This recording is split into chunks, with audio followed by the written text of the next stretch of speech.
Well, hello and welcome. I'm Sue Britz, And I'm Tina Lokkbakk. Welcome to Retired, the podcast where we talk about what life is like when we put on new tread, new wheels that move us to our next adventure.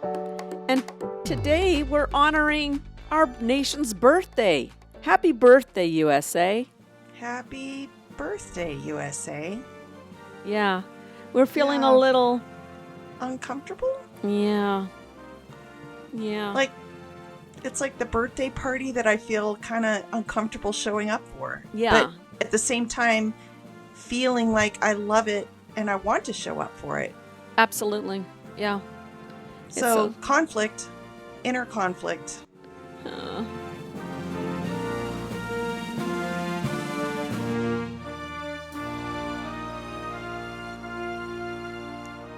So today, we're going to talk about, in no particular order, the challenges of celebrating our nation because of its current state. Like, things like the pardon of January 6th and insurgents.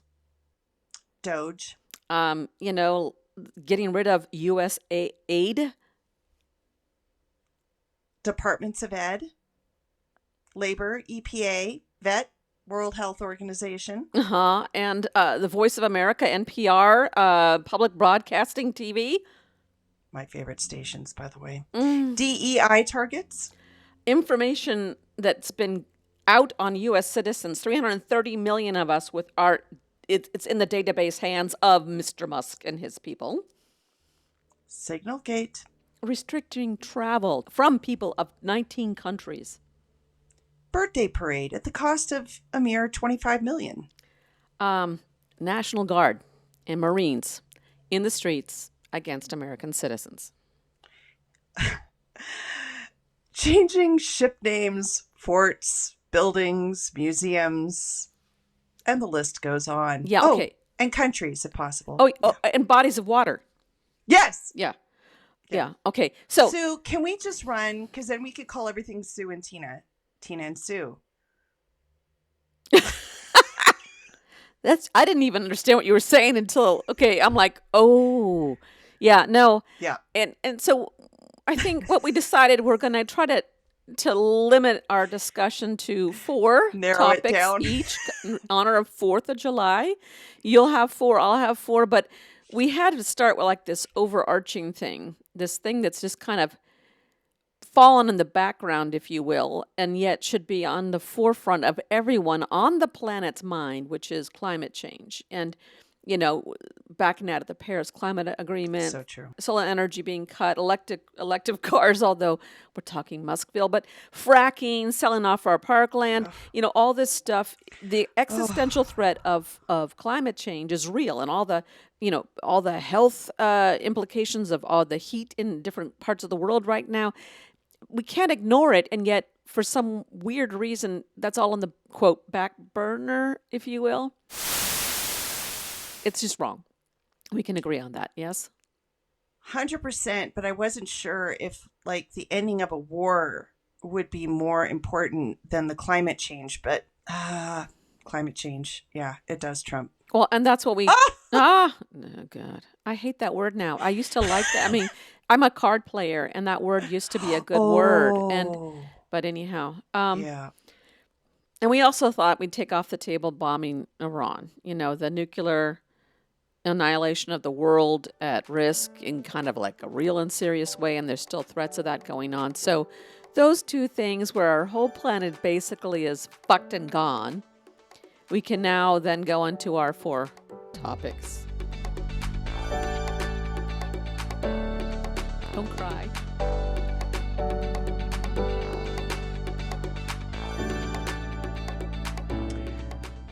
Well, I think because it could impact me tremendously is the $12 million in healthcare on the big bill. Mm-hmm. And I think about the gratitude I have not being a teacher anymore, where it was just covered lovely. I loved my insurance, never thought about it. Teeth cleanings twice a year, x-rays, sure, whatever. Like a ridiculous $5 copay for medications. Like I think the doctor's visit was like $10. And now I'm paying out of pocket. And I worry because right now I'm not employed by anyone. I'm just paying out of pocket because I'm building a business. So I can't work and then build a business. So what I'm interested in knowing is how that's going to impact when you're supposed to work now to get your health care, it sounds, or help from the government in general. So I that'll lead into my next thing, but I'm just concerned about what that means. 12 million people without health care. Right. And going back to, denying coverage for people with pre-existing conditions, which is basically everyone, lifetime limits. That was on my list. Oh, Being able to enroll things of affordable drugs, medications, and this thing of that's a whole nother thing to oh, try that, to untie. yeah, But we could spend a few just weeks on that. it's so that all that stuff is so impacting on your everyday life in a very real and negative way, potentially very negative. This fear of what's going to be in this big BIOS bill is keeps adding up, and by the time this airs, we'll have a decision on whether they vote on this or what it looks like when they vote on it. So, I think, in all fairness, I don't want to say it's all related to Dawn, but I think that in general, this is the problem with our institution in general. I hate to say it, but so many people that are running our country have no connection to real people, to or they were born into privilege, and they aren't in touch with the people that are making minimum wage and have for generations. And they don't understand, like, the price of gas, mm-hmm. how it can affect you if you're spending $5 a gallon and you're commuting, but you're only making the minimum wage. So you're losing like a day out of the 5 days you're working just to get to your job. And I think there's that disconnect with healthcare too. They don't understand, oh, what's 3,000? You can put it on a credit card and pay it off. No, you can't.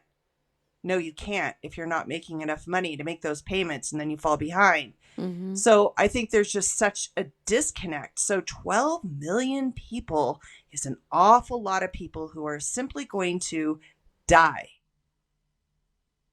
Really. It's like 12 million deaths, just a long and slow death.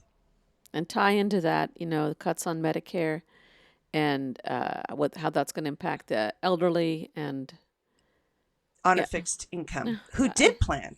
yeah. Yeah. Okay. Next topic. Okay.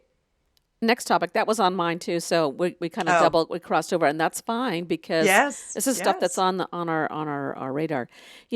For me, it's what's going on right this moment. Which is the birthright issue. Oh, Everyone's like kind of like you're putting the birthright thing on the back burner because it's not really even about the birthright, because which most people agree it's in the Constitution. That is illegal to do, but he is now able to enact that in the states that weren't part of the decision of the lower federal court, and so now we've cut the power of lower courts to stave off and put on hold for a moment clear, rational decisions about implementation. So this all goes to,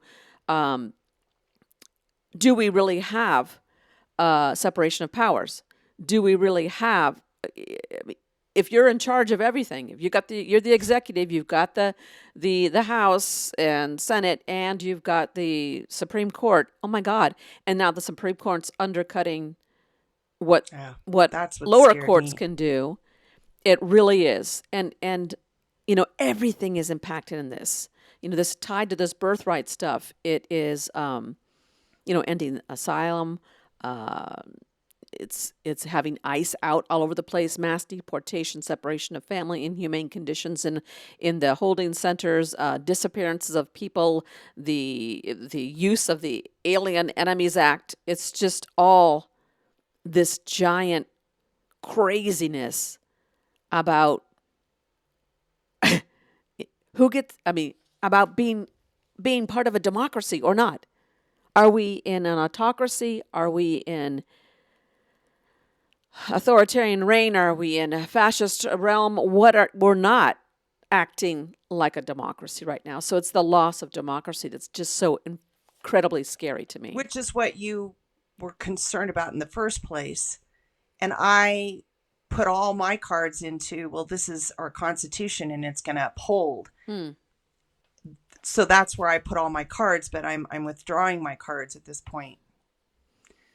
Well, we're in the news, we're only a half a year in. We woke up and I heard the news today. That's why I'm wearing my elbows up Canadian T-shirt. He was told that Canada has no cards. They've lost all their cards. There's no more trade discussion because Canada wanted to put a tariff on. So we're back on Canada. Let's just wag that dog again so that we can not pay attention to the big BILS bill that they want to pass this week. And, If I understood it correctly, Canada is saying we're not going to trade with you at all, period. But as I looked on a graph, 75% of their trading was with us.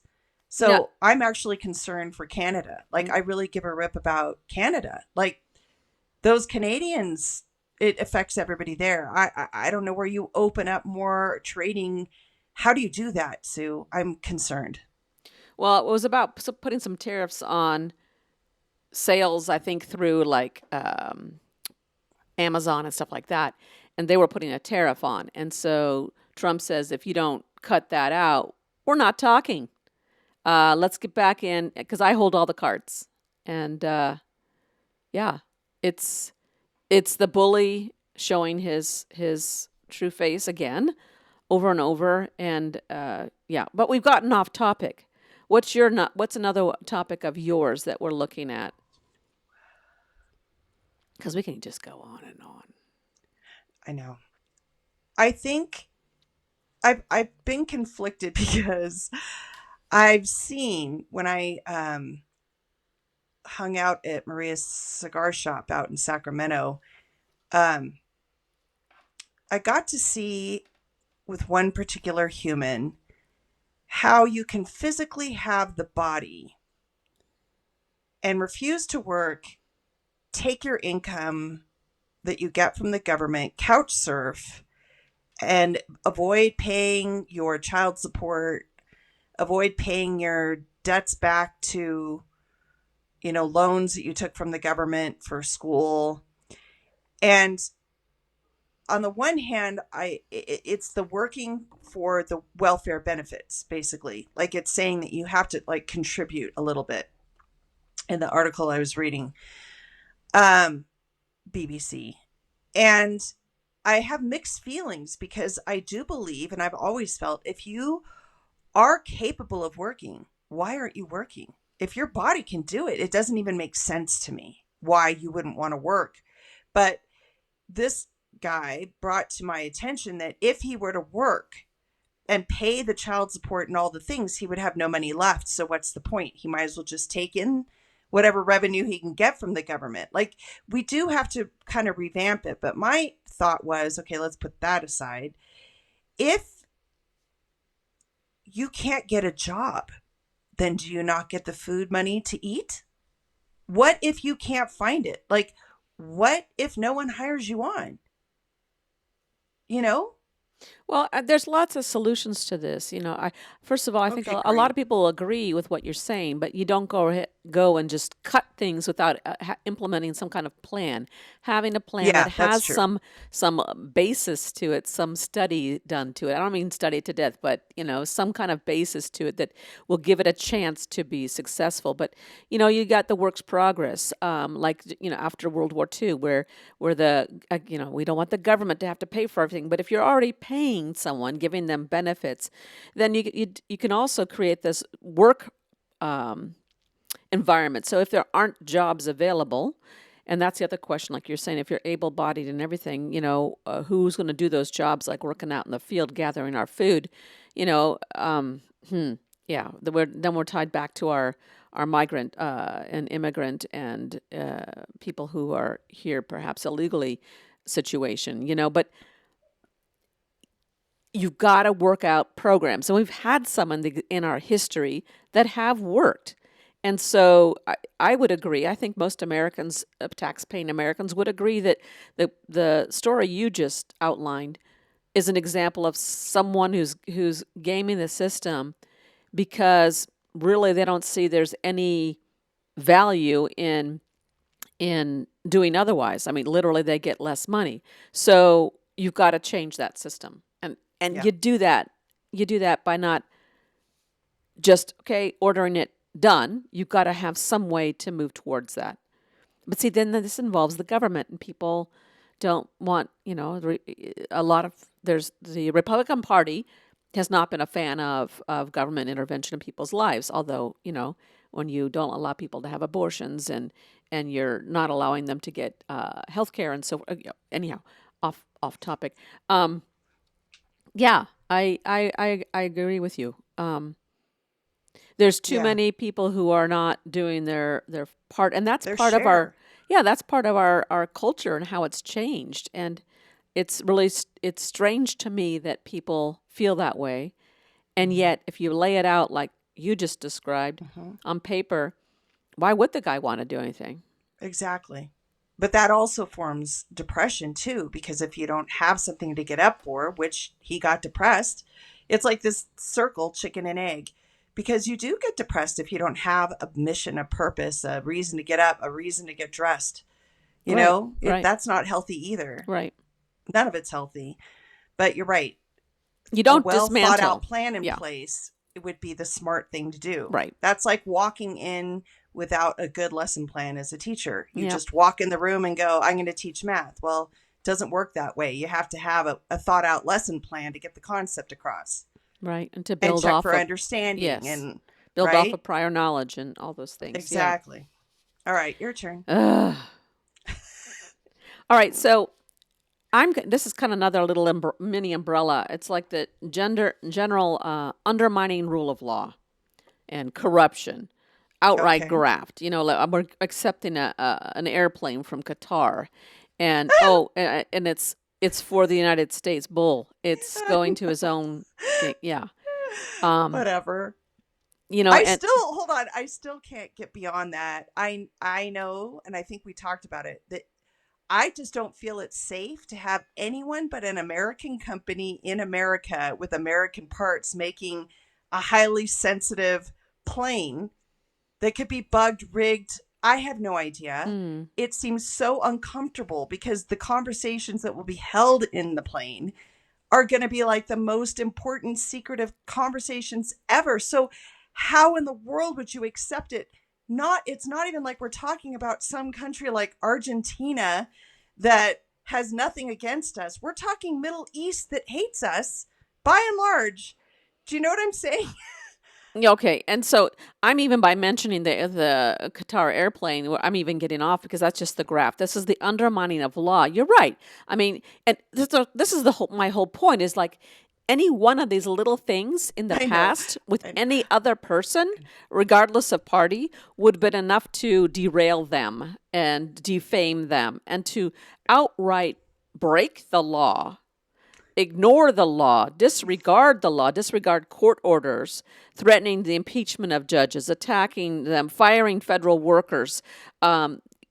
This is authoritarianism. This is what a dictator does. And when it creates an environment where like the violence against those Michigan senators who were assassinated is allowed to happen, and not even a phone call to say, wow. Yeah, I'm sorry, because you know what? He's not. He could give a shit. It's almost like it's revenge. Changed. Yeah. Well, yes, and that's part. He for said all the things that went bad.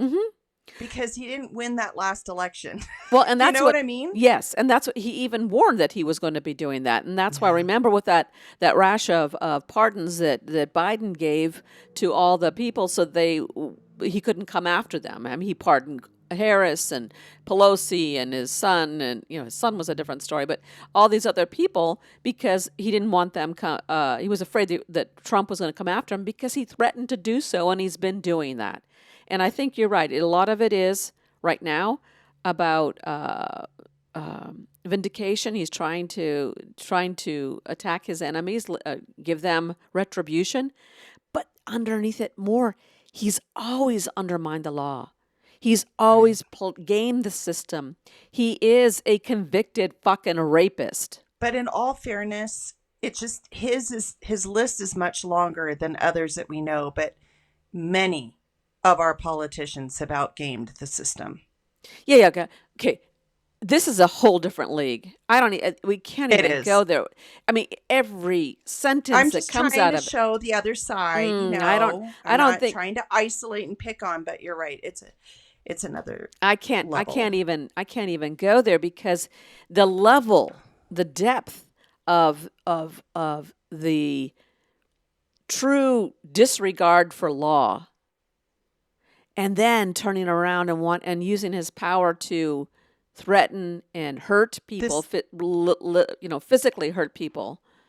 It's insane.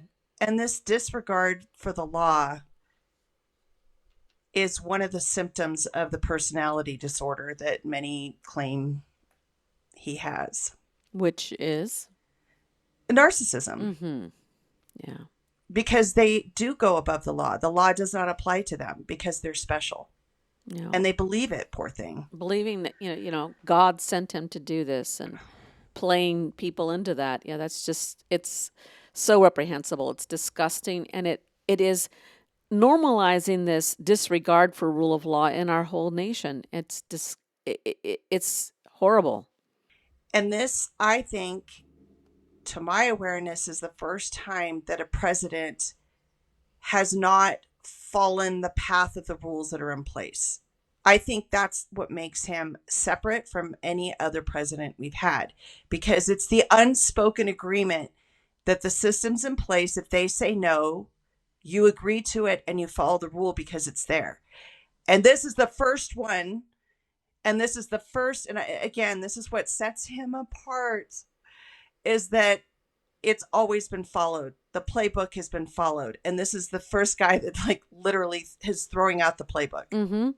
Pushing it to each end. But at the same time, it is throwing the playbook out. It's not even pushing the bounds of what the system can handle. This is breaking the law, and it's not the kind of moral justice of, this is not civil disobedience kind of disregard for the rule of law. You know what it is, and you're willing to take the consequences for it. And it's not vigilantism either. No, and he's not taking the consequences for this either. And it's not meant to protect and defend the Constitution of the United States, which is his sworn lie.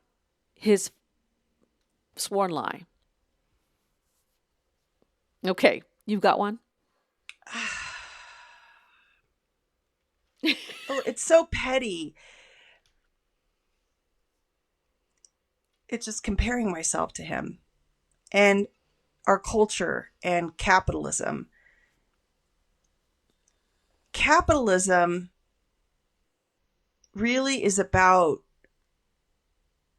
each man doing the best for him or herself, not for the greater good of anyone else. It's just, how am I going to maximize my income, my life, my lifestyle? And it's competitive, and it's like, how can I outdo this one? How can I out millionaire the millionaire? How can I out billionaire the billionaire? And it's truly we can't share this limelight together. There has to be a person on top in a ranking. And I think he's a perfect example of that structure. Yeah. And it's funny, as I'm building my mini business is about win-win-win. So in every model that I'm creating, it's how can I win? How can the customer win? And how can the people that we're interacting with win? And if it's not a win-win-win, then it's not something I'm going to participate in. And it's so fundamentally opposite of my way of living life, seeing life. And it's just painful to see the crush and burn of climbing up the ladder, killing all the people as you're trying to crawl out of the boiling pot. And instead of creating a chain of people to pull everybody out of the boiling pot, So it's just it's so polar opposite of every fiber in my soul and being. Yeah. And it's hard to see it. It's capitalism at its worst. And capitalism at the level that no one, I don't think, has ever envisioned. And along with that, it's the breaking of the rule of law, which is different than just capitalism in and of itself, because the mistreatment of people is it's the mistreatment of people that hurts. Vile. Yeah. It hurts. Yeah. All right, that was mine. Okay, well, and how can I not say abandoning Ukraine and all that implies? His disgusting treatment of President Zelensky, calling him, in fact, a dictator when we know that... That was so odd to me. That I don't understand how he can say it and then stand behind what he said. Yeah. I don't, it's like, what kind of disillusionment? How do you convince your brain when it's so clear to the world? If you line up the world, there's like 3 people that would side with him on Zelensky. Well, here's the thing. It's that lying again. And to believe it. Yeah. And then he says the lies enough so that so many people will support him. But, falsely accusing Ukrainians of starting the war, siding with Putin on terms for, quote, ending the war, like you're going to have to give up some of your land and there's no NATO for you. He is stopping all the aid, stopping even U.S. commercial satellite firms from giving out Russian targets, because that was the support that some of the support that was given. Right. He's broken. Not only has he broken everything, our commitment to Ukraine, but he's broken the trust of all the allies around the world, especially those in Europe who are threatened by what's going on. And they're terrified. Yes. I can tell you from my time in Norway, they are terrified that they're next. I mean, yep. Because they're touching Russia. They have the oil and the resources. And it's like, if they can go down, it's the same thing. It's just instead of a money grabbing, it's a land grabbing situation. You know, it's one leader that says, I want this land. And because I want it, I will get it. Yeah. And it's so beyond. And how do you sleep at night? How do you sleep at night when you've started to kill for your own? I don't even know. Yeah. It's your own greed, but what I'm saying, it's beyond. It's so beyond what I can't understand it, Sue. Yeah. It's so opposite of everything I see the world through. Yeah. It's beyond, just being the ultimate worst capitalist. It is truly evil, and at every level, and it keeps going on and on. If it were just affecting, say, him or even just the United States, that's one thing. But now we're drawing the whole world into everything, and we keep adding on layers and layers of this shit. It is scary as hell. And again, behind all of this, our world is already failing with regard to climate change and what our future, even in 10 years, let alone 20 or 30 years, is going to look like, if it's feasible that humans can be here. But he is racing us towards that moment a hell of a lot faster, and it's scary as hell.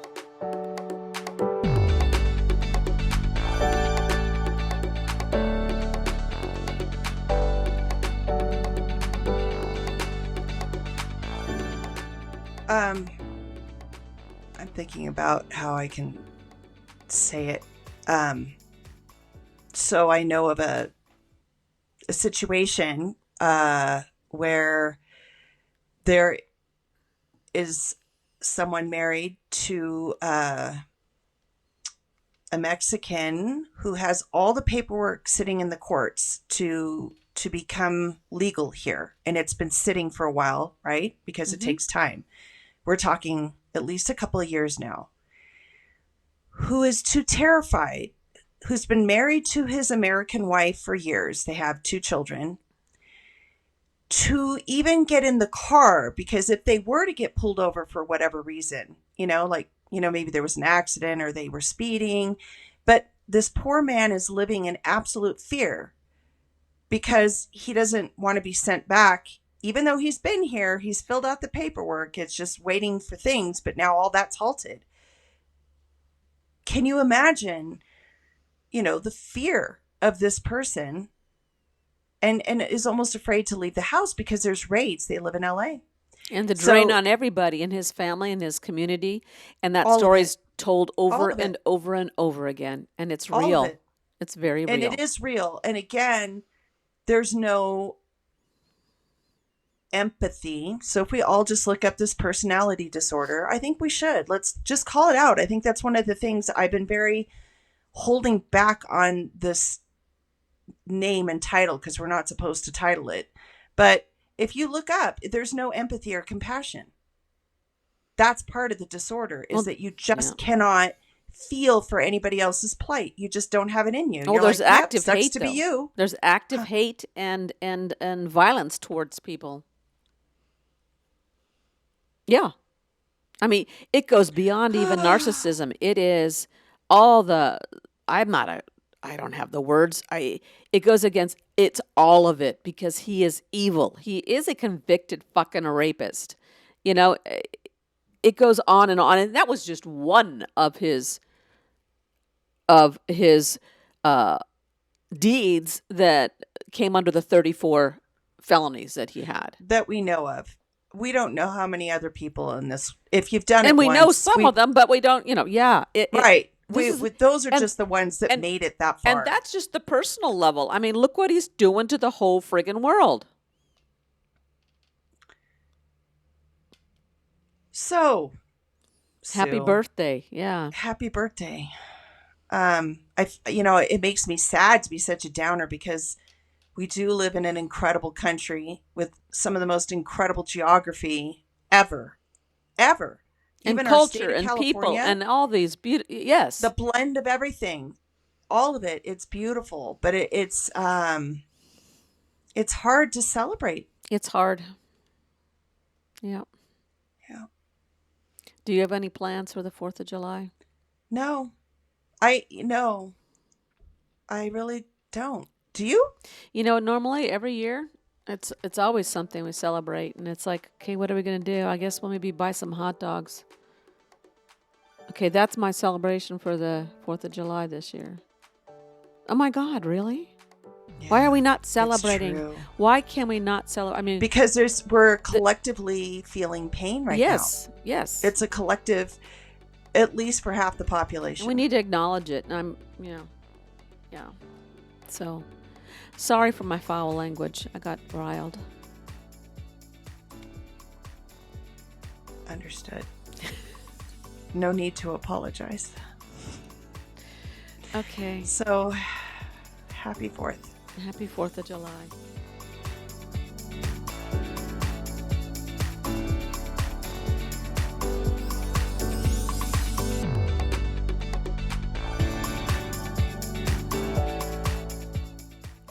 Thanks for listening. Now let's pack up this week's episode in the trunk.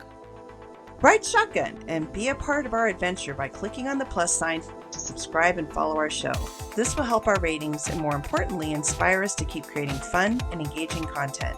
We would love to hear from you in the comments sections or email us at retiredpodcastnewtread@gmail.com. Use the fast track lane by sharing episodes with friends, family, and anyone who would like to join us on our road trip through retirement. Be sure to check the show notes for links and contact information. Retired is chauffeured by Britz and Tina Lokkbakk. It is produced, directed, and edited by me, Britz. Music and graphics are by me too. Buckle up and tune in next week so that you won't miss your chance to join our retired road trip.